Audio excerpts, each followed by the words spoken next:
I'm Martha Vance, 82 years old, a woman, and just last week my son slapped me in front of 60 of our closest friends and family. My daughter, my baby girl, clapped when he did it. That's the part that sticks in my soul like a shard of glass, the slow, deliberate sound of her two hands coming together in applause while my cheek was still burning with the imprint of her brother's fingers. The whole world went silent in that moment, all except for that sound. Clap, clap, clap. A rhythm for my heartbreak. 82 years is a long time to be on this earth. You see seasons change, you see presidents come and go, you see hemlines rise and fall and rise again. You bury a husband you loved more than life itself, and you watch the babies you raised grow into people you barely recognize. My husband, Robert, always used to say, Martha, our house is built on a foundation of love and discipline. One without the other is a recipe for ruin. I think in the end, I was so full of love I forgot the discipline. I gave them everything they wanted, and in return, they tried to take the last thing I had that was truly mine. The day it happened was my birthday, my 82nd. It was supposed to be a celebration. I'd spent 2 days cooking. My kitchen, usually a quiet place for one, was humming with the smells of baked macaroni and cheese, collard greens simmering with smoked turkey, and the sweet potato pies I only make for special occasions. The house was full of chatter and laughter. My grandchildren, all grown now with children of their own, milled about, their voices a symphony that usually brought me so much peace. My great-grandchildren ran through the yard, their shrieks of joy a reminder of why I'd worked so hard my whole life. This home, this family, this was my legacy, or so I thought. Marcus, my son, has always been particular. Even as a little boy, he had to have the corner piece of the cake, the one with the most frosting. If his sister Denise got a toy, he had to have one that was bigger, better. I suppose I enabled it. He was my firstborn, my boy. I saw his father in him, that same handsome face, that same confident stride, but I missed the subtle differences. Robert's confidence came from competence, Marcus's came from entitlement. A few years ago, he wanted a new car, a fancy German thing that cost more than my first house. He came to me with a long face and a story about how his business was struggling and how important it was to project success.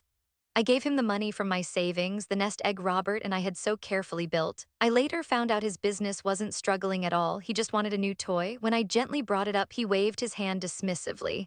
Mama, it was for the family's image. You shouldn't worry your head about these things.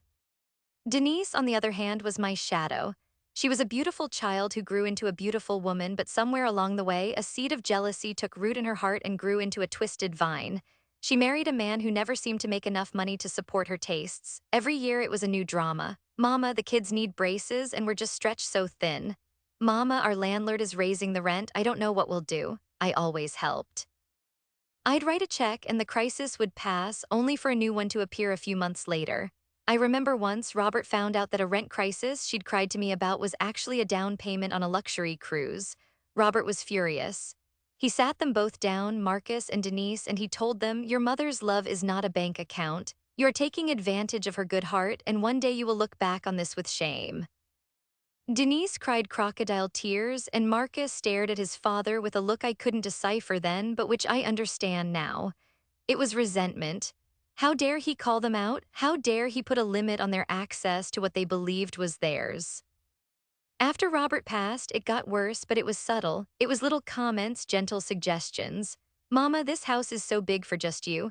Mama, are you sure you should be driving all the way up to the cabin by yourself? They were planting seeds, preparing the soil for the harvest they planned to reap. The cabin, that was the real prize. It was a little place Robert and I had bought decades ago, nestled in the mountains. It wasn't fancy, just a simple log structure with a big stone fireplace and a porch that looked out over a quiet lake.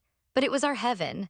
It was where we taught Marcus and Denise to fish, where we spent our summers, where Robert and I went to escape the world.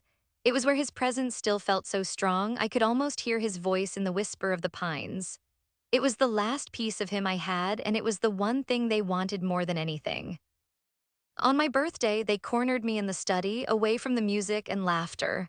Marcus had a fixed smile on his face, the one he used when he was about to ask for something big. Denise stood beside him, her arms crossed, looking like a vulture waiting for its moment. Mama, Marcus began, his voice smooth as silk. Denise and I have been talking. We're so proud of all you've done, but we're worried about you. The air in the study was cool and still, a stark contrast to the joyful noise of the party just beyond the door. The room was lined with Robert's books, his scent still clinging to the leather chairs. It had always been my sanctuary within a sanctuary, the quiet heart of our home. Now it felt like an interrogation room. Worried about what, Marcus? I asked, though a cold dread was already beginning to seep into my bones. About you being alone, Denise chimed in, her voice dripping with false concern. About this big house and the cabin, it's a lot for one person to manage. I manage just fine, I said, my voice firmer than I felt. I've been managing just fine for the 10 years since your father passed. Marcus stepped closer, resting a hand on the back of Robert's favorite armchair. We know, Mama, you're strong, the strongest woman we know, but it's time you let us take some of the burden. He paused, letting the words hang in the air. Denise and I, our kids, they would get so much use out of the cabin. It's a place for families, for young children to make memories. You're there maybe a few weeks a year. The implication was clear. It was a place for real families, not for a lonely old woman. The childless insult not yet spoken was already taking shape. The cabin was your father's favorite place, I said, my gaze drifting to a framed photo of Robert and me on the mantel, both of us beaming, the lake sparkling behind us. It's my favorite place. It's where I feel closest to him. Exactly, Denise said, her voice becoming sharp, the pretense of kindness falling away. It's about the past. We're thinking about the future, our children's future. You're being selfish. Selfish, the word hit me like a physical blow. I had dedicated my entire life to these two children. I had sacrificed dreams, worked my fingers to the bone, given them every advantage Robert and I never had. I looked at my daughter, at her perfectly manicured nails and expensive dress that I had a sinking feeling I had probably paid for, and I felt a chasm open up between us. The cabin is not up for discussion, I said, my voice low and final. I turned to leave the room, to return to the warmth of my guests, to pretend this ugly conversation had never happened. Oh no, you don't, Marcus said, stepping in front of me, blocking the door. His pleasant mask was gone now, replaced by a stubborn, petulant scowl I hadn't seen since he was a teenager. We're not done, we have the papers right here. Our lawyer drew them up. All you have to do is sign, and the cabin belongs to the family trust for all of us to use. He gestured to a leather briefcase on the desk, and I felt sick. They had come to my birthday party, a celebration of my life with legal documents designed to strip me of my property. They had planned this. This was a premeditated attack. Get out of my way, Marcus, I said, the shock giving way to a cold, hard anger. The answer is no, not now, not ever. That cabin will be mine until the day I die, and that is final. Why are you being so difficult? Denise's voice was a high-pitched whine. You don't even have children, not in the way that matters. You're childless. You sit here alone while we're trying to build legacies for your grandchildren. There it was, the ultimate insult. I was childless. My own two children standing before me were erasing my entire existence as their mother. My life's work, my sleepless nights, my boundless love, it meant nothing. I was just an old woman, an obstacle. I am your mother, I whispered, the words feeling foreign in my own mouth. Marcus's face was red with frustration. You were our mother, now you're just in the way. And then it happened. I don't know if I flinched or if my look of disgust was too much for him to bear, but his hand came up fast and hard. The crack of his palm against my cheek echoed in the small room.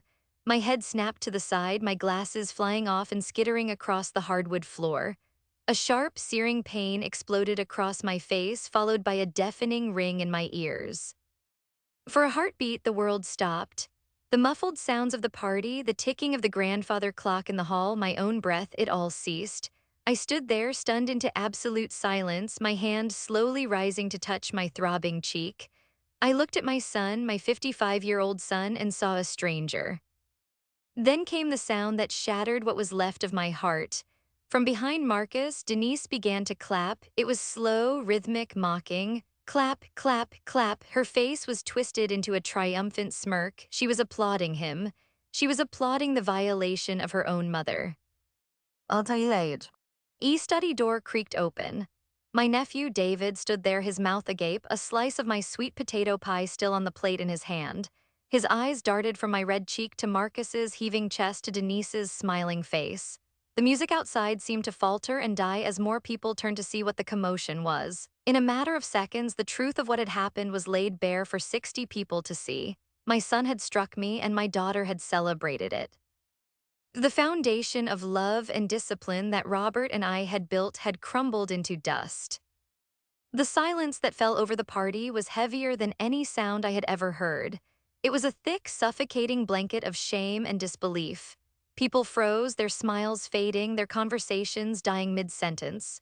My nephew David dropped his plate, the sound of shattering ceramic a punctuation mark on my humiliation. He rushed to my side, his young face a mask of horror and concern. "Aunt Martha, are you okay?" I couldn't answer. Words were a currency I no longer possessed. I could only stare at Marcus and Denise. Marcus had the decency to look slightly ashamed, not of what he did, but of being caught. He ran a hand through his hair, avoiding everyone's eyes. "Look what you made me do," he muttered, the classic cry of the abuser. Denise, however, was unrepentant. Her clapping had stopped, but the smug satisfaction remained on her face. She looked around at our guests, at our family, with an air of defiance, as if they were the ones who were wrong for being shocked. People began to leave. There were no loud goodbyes, just a quiet, hurried exodus. They offered me fleeting looks of pity, of sorrow, but no one knew what to say. How do you comfort a woman whose own children have declared war on her at her own birthday party? My cousin Sarah, her eyes filled with tears, simply squeezed my arm and whispered, "We love you, Martha," before guiding her husband out the door. Within 15 minutes, the house was empty, save for me, my son, and my daughter. The remnants of the joyful celebration, the half-eaten food, the colorful balloons, the stack of unopened gifts, now seemed like relics from another lifetime. Marcus and Denise stood there amidst the wreckage of the party, the legal papers still sitting in the briefcase on the desk, a testament to their cold-hearted mission. "I want you to leave," I finally said, my voice raspy and thin, "now."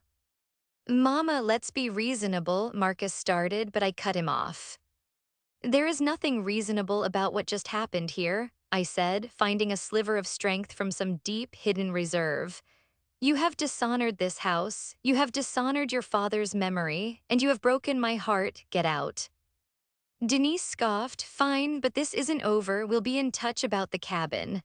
They left without another word, the front door closing with a soft click that echoed the finality of it all. I was alone. I sank into Robert's armchair, the one Marcus had touched so casually before he struck me, and I finally let the tears come. They weren't loud, wrenching sobs, but a silent, steady stream that flowed down my bruised cheek, the salt stinging the raw skin. I wept for my lost children. I wept for my late husband, who would be turning in his grave if he knew. I wept for myself, for the 82-year-old woman who felt as lost and alone as a child in the dark. The days that followed were a blur of gray. I didn't answer the phone, I didn't open the door. I moved through my home like a ghost, the silence a constant reminder of the love that had once filled it. 2 days after the party, an email arrived. It was from Denise, but I knew Marcus had helped write it. It was cold, formal, and utterly brutal. "Dear Mother," it began, the word a mockery. "Following the unfortunate incident at your party, we have had time to reflect. It has become clearer than ever that you are not in a position to manage your assets properly. Your emotional outburst proved that, for your own good and for the good of the family legacy, we must insist that you sign over the deed to the cabin. As you are effectively childless and have no need for such a large property, it is the only logical solution. We have attached the documents again for your convenience. We expect them to be signed and returned within 5 business days, or our lawyer will be forced to explore other options." Effectively childless. There it was again in black and white. They had put their cruelty in writing. It wasn't just a slip of the tongue in a moment of anger, it was a calculated belief. My role as their mother was over, my purpose expired. I was just a custodian of assets they now considered theirs. I printed the email, my hands shaking. I don't know why. Maybe I needed a physical copy of their betrayal, a tangible piece of evidence that this nightmare was real. I felt myself sinking. The grief was a physical weight pressing down on my chest, making it hard to breathe. I would look at photos of them as children, Marcus with his toothy grin, Denise with her arms wrapped around my neck, and I would wonder where I went wrong. Had I loved them too much? Had I not loved them enough? The questions circled in my head, a merciless carousel of guilt and sorrow. I was at the bottom of a deep, dark well, and I was beginning to think I would never see the light again. I couldn't stay in that house. Every room held a memory of the humiliation. The study was a crime scene. The living room, where the party had been, felt like a funeral parlor. The silence was no longer peaceful, it was accusatory. After 3 days of staring at the walls, I knew what I had to do. I packed a small bag, locked the door to the home Robert and I had built, and I drove. The 2-hour drive to the cabin was a blur. I don't remember the traffic or the scenery. I just remember the feeling of putting distance between myself and the source of my pain.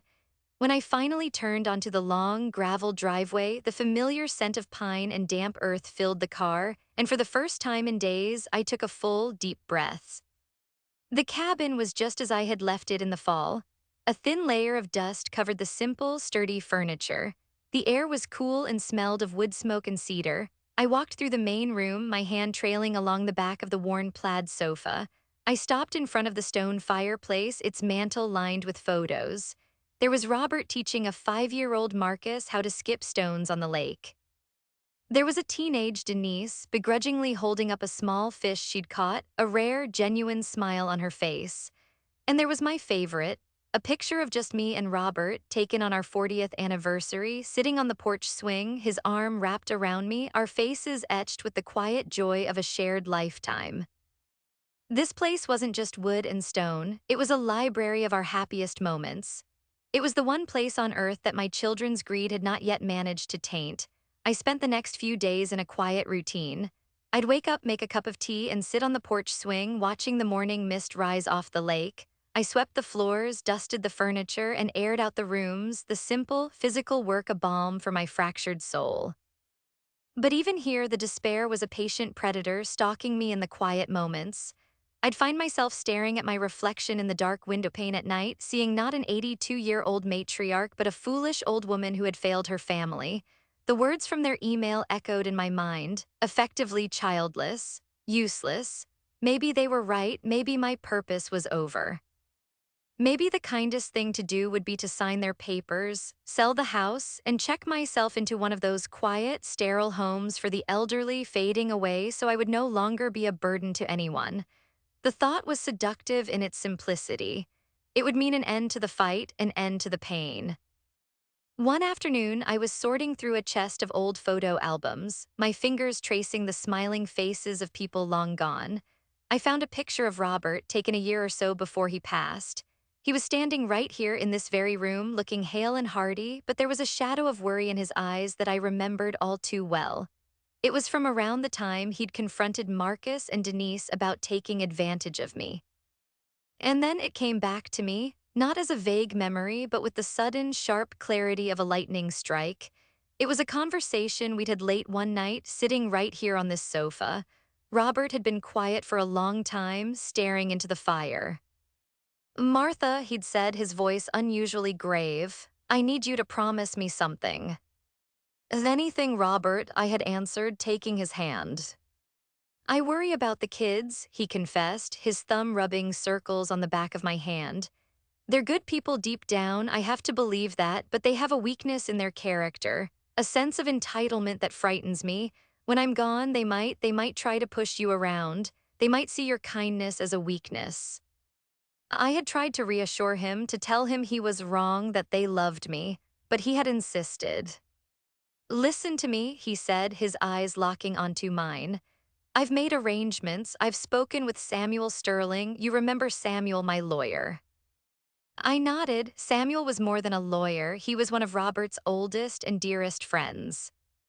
"If they ever truly hurt you, Martha," Robert continued, his voice low and intense, "I don't mean a small argument. I mean if they ever disrespect you in a way that cuts to the bone, if they try to take from you what is rightfully yours, if they make you feel small in your own life, I want you to make one call. Just one. Call Samuel. Don't argue with them. Don't fight them on your own. Just call Samuel. Promise me." I had promised, though at the time I thought it was a promise I would never have to keep. The SC. Scenario he described felt like a scene from a television drama, not my life, not with my children. But now, sitting here in the dusty silence of the cabin, his words were a lifeline thrown into the darkness of the well I had fallen into. They had hurt me. They had cut me to the bone. My heart started to beat a little faster. Hope, a feeling I thought had died, flickered faintly within me. I went to the small wooden desk in the corner, the one Robert had built himself. I opened the top drawer, my fingers fumbling past old checkbooks and dried-up pens, and there it was, tucked into a small leather-bound address book. A crisp white business card. Samuel Sterling, attorney at law. I pulled it out, my hand trembling as I held the key my husband had left for me all those years ago. For a full day, the business card sat on the kitchen table. I would walk past it, my heart thumping. I'd pick it up, feel the crisp edges, and put it back down. A part of me was afraid. What if Robert's plan was just wishful thinking? What if Samuel was retired or worse, gone? What if I made the call and nothing happened? The flicker of hope was so fragile, I was terrified of it being extinguished, leaving me in a darkness even more profound than before. My pride was another barrier. Calling for help felt like an admission of failure, a confirmation of what my children believed, that I was a weak old woman who couldn't manage her own affairs. But then I'd look at the printed copy of that horrible email which I'd brought with me, effectively childless. The words were a splash of cold water, a reminder that my pride was a luxury I could no longer afford. This wasn't just about a cabin anymore. It was about my dignity. It was about honoring the man who had loved me enough to see the future and prepare for it.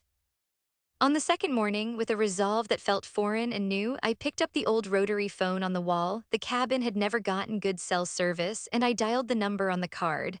My finger trembled as I pulled the dial for each digit. It rang once, twice. A third time, I was about to hang up, my heart sinking, when a calm, professional voice answered. Sterling and Associates. Hello, I said, my voice barely a whisper. I'd like to speak with Mr. Samuel Sterling, please. My name is Martha Vance. There was a pause, and then the voice on the other end warmed considerably.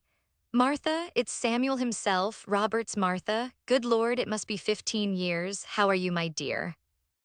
Tears instantly welled in my eyes at the sound of his kind voice, at the easy way he said my name as if no time had passed at all. Samuel, I choked out. I'm not okay. The warmth in his voice was immediately replaced by sharp concern. What is it? What's wrong? Are you hurt? Yes, I said, the simple word carrying the weight of the universe. I'm at the cabin. Can you talk? I can do better than that, he said, his voice firm, leaving no room for argument. I'm clearing my afternoon. I'll be there by 3 o'clock. Don't you move a muscle, you just sit tight. He hung up before I could protest, and for the first time in what felt like an eternity, I didn't feel completely alone. At precisely 3 o'clock, a sleek, dark sedan crunched up the gravel driveway. Samuel Sterling emerged from the driver's side.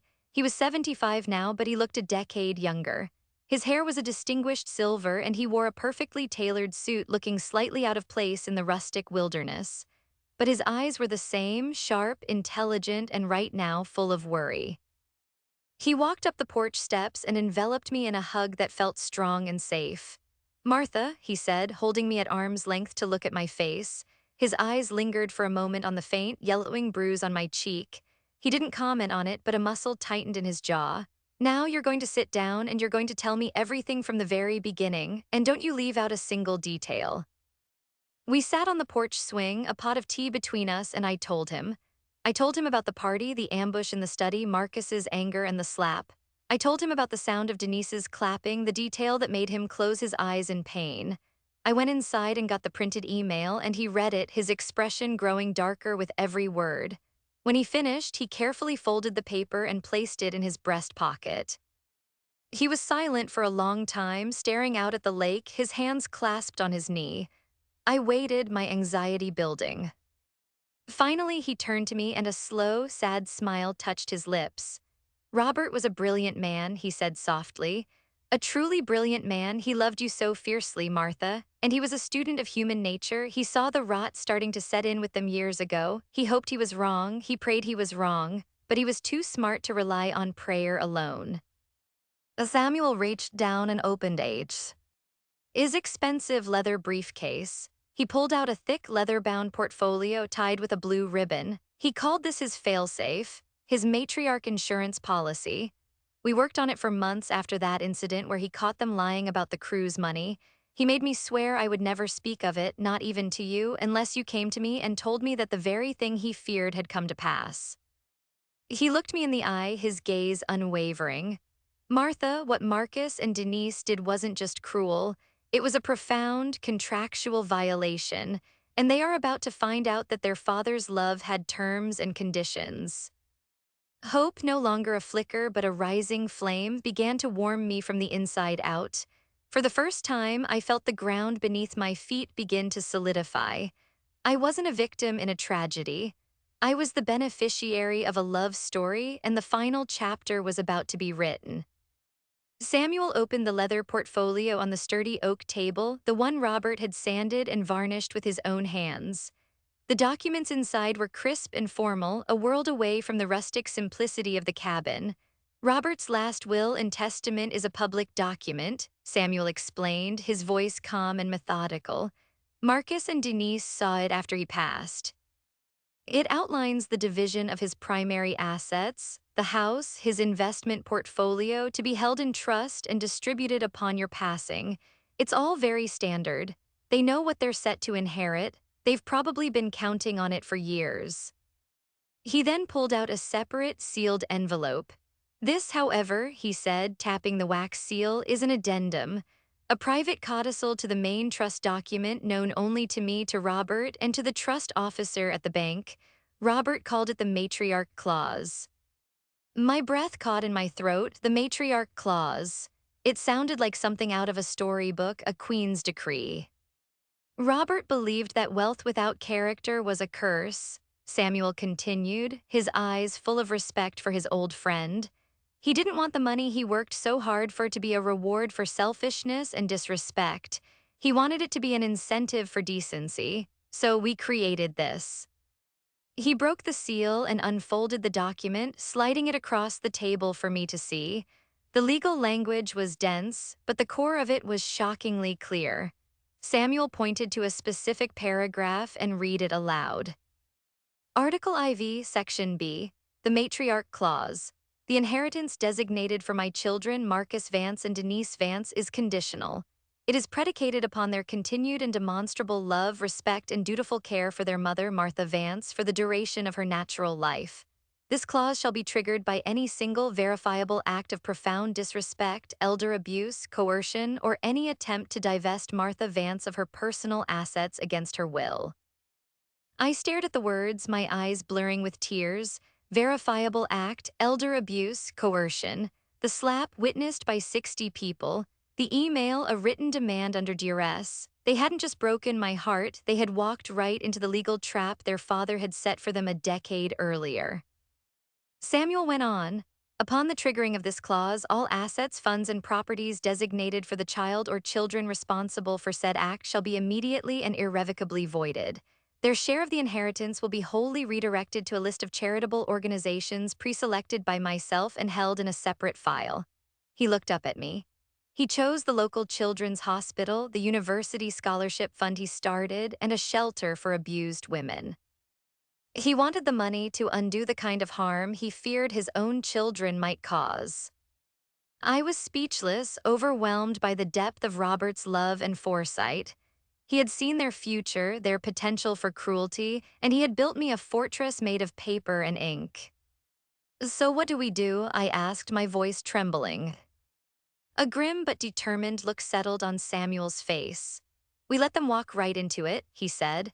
They've made a demand and given you a deadline. We will respond. We will arrange a meeting at my office. We will let them bring their lawyer. We will let them arrive full of arrogance and greed, believing they have you cornered. They want the cabin. We will make them think they are one signature away from getting it. He then laid out the plan step by step. He would call their lawyer and schedule the meeting. He would spend the next few days gathering sworn, notarized affidavits from some of the guests at the party, my nephew David, my cousin Sarah, a few of Robert's old friends who were there. The email was their own signed confession. The evidence was overwhelming. For the first time since that awful day, I felt a shift in my very being. The crushing weight of victimhood began to lift, replaced by something else. It wasn't a desire for revenge, not exactly. It was a sense of righteous purpose. This was not about punishing them, it was about honoring him. It was about protecting the legacy of love and respect that was the true inheritance Robert had left me. I was no longer a weak old woman. I was the matriarch, and I was the executor of my husband's final brilliant plan. I'll do it, I said, my voice clear and steady. I looked at Samuel, my ally, my husband's last gift to me, and for the first time in a long, long time, I smiled. Let's set the meeting. The day of the meeting, I dressed with purpose. I chose a simple, elegant navy blue dress, one Robert had always liked. I wore the pearl necklace he'd given me for our 50th anniversary. Looking at myself in the mirror, I no longer saw the bruised, heartbroken woman from a week ago. I saw Martha Vance, widow of Robert Vance, standing on a foundation of love and law that was about to be proven unbreakable. Samuel's law office was the antithesis of the cabin. It was all polished mahogany, cool leather, and hushed tones, a world of power and consequence. I sat beside Samuel at the head of a long, imposing boardroom table. My hands were resting calmly in my lap. The storm was all on the inside, a quiet, controlled tempest of anticipation. At precisely 10 a.m., they arrived. Marcus, Denise, and a harried-looking lawyer who seemed far too young and far too nervous. My children, on the other hand, were brimming with confidence. Marcus gave me a curt nod, a clear sign that he saw my presence as a mere formality before his victory. Denise didn't even look at me, choosing instead to admire a painting on the wall, her demeanor one of bored impatience. They believed I had been summoned to capitulate. Good morning, their lawyer began, shuffling his papers. We are here to finalize the transfer of the property known as the Vance Cabin to the family trust, as per my client's request. We have the documents ready for Mrs. Vance's signature. Samuel leaned back in his chair, steepling his fingers. Indeed, he said, his voice smooth as polished stone. We are here to discuss the cabin, but before we get to any signatures, there are a few other documents I'd like to present. He slid a thin file across the table to their lawyer. This is a signed and notarized affidavit from Mr. David Carter, Mrs. Vance's nephew, detailing the events he witnessed in the study of his aunt's home on the evening of her 82nd birthday. He slid over another file. And this is one from Mrs. Sarah Peters, her cousin. I have 4 more from various other guests, all corroborating the same set of facts: that your client, Mr. Marcus Vance, physically assaulted his mother, and your other client, Ms. Denise Vance, applauded the act. Marcus's face began to lose its color. Denise shot a venomous glare in my direction. Their lawyer's eyes widened as he scanned the first page. And finally, Samuel said, producing a familiar piece of paper, the printout of their email. This is a copy of a written communication in which your clients demand the transfer of assets under duress while simultaneously employing emotionally abusive language. I believe the phrase, effectively childless, is of particular legal interest. What is the meaning of this? Marcus sputtered, his bravado cracking. This is a family matter. It stopped being a family matter and became a legal one the moment you laid a hand on your mother, Samuel said, his voice dropping, losing its smoothness and gaining a hard, steel edge. And now it's a contractual matter. He took out the leather-bound portfolio, the one he had shown me at the cabin. He opened it and presented the codicil, the matriarch clause, to their stunned lawyer. I believe you'll want to read Article IV, Section B. Absolute silence descended on the room as the young man read. The only sound was the rustle of paper as he turned the page, his breathing becoming heavier. He read it once, then read it again, his face paling to a sickly white. He looked up, first at Samuel, then at his clients, his expression one of utter disbelief and horror. "What is it?" Denise demanded, her voice shrill. The lawyer swallowed hard. "It's a conditional clause," he stammered. "In your father's will, an inheritance clause tied to your treatment of your mother." He looked at them, his professional composure gone. "Any act of abuse, coercion, it says, it triggers immediate and total disinheritance." The reality of the situation finally crashed down on Marcus and Denise. The confident smirks were gone, replaced by gaping mouths and panicked eyes. "You can't do this," Marcus yelled, slamming his hand on the table. That's not legal, we'll sue. Oh, I assure you it is perfectly ironclad lie legal, Samuel said calmly. Robert and I made sure of it. As the executor of the trust, I have already been in contact with the bank. The evidence is clear and undeniable. You have triggered the matriarch clause. As of this morning, your access to the NCE trust is terminated. Your designated inheritance is being redirected to charity just as your father instructed. Denise began to sob, not tears of remorse, but of rage and loss. The money, all of it, she cried, looking at me as if I had stolen it from her. Marcus just stared, his face a canvas of defeated fury. He had overplayed his hand and lost everything. The cabin, the house, the investments, the future he had been so certain was his, all gone, evaporated by a single slap and a round of applause. I stood up, I had seen enough. I looked at my children, these two strangers who had grown in my womb, and I felt nothing but a deep, hollow pity. There was no triumph, no joy in their ruin. There was only the quiet, somber satisfaction of justice served and a promise kept. I looked Marcus in the eye, then I looked at Denise. "Goodbye, Marcus," I said, my voice even and clear. "Goodbye, Denise." And with Samuel by my side, I turned and walked out of that boardroom, leaving them to the wreckage they had created. I walked out into the bright sunshine, my head held high, my pearl necklace feeling cool against my skin, and I did not look back. And that's my story. The aftermath wasn't loud or dramatic. It was quiet. I sold the big house in the city. Its memories were too tarnished. With some of that money and with Samuel's help, I set up a small foundation in Robert's name that provides grants to local community centers for elder care programs. I live in the cabin now. It's not a lonely place anymore. It's my sanctuary, my fortress, my home. The silence here is peaceful, filled with the memory of a love strong enough to reach across time and protect me. I learned that a parent's love should never be a blank check for disrespect. My life's purpose was not to serve my children, but to live with the dignity and grace my husband always knew I possessed. I am not childless. I am the child of a great love and the mother of my own peace. Thank you for listening.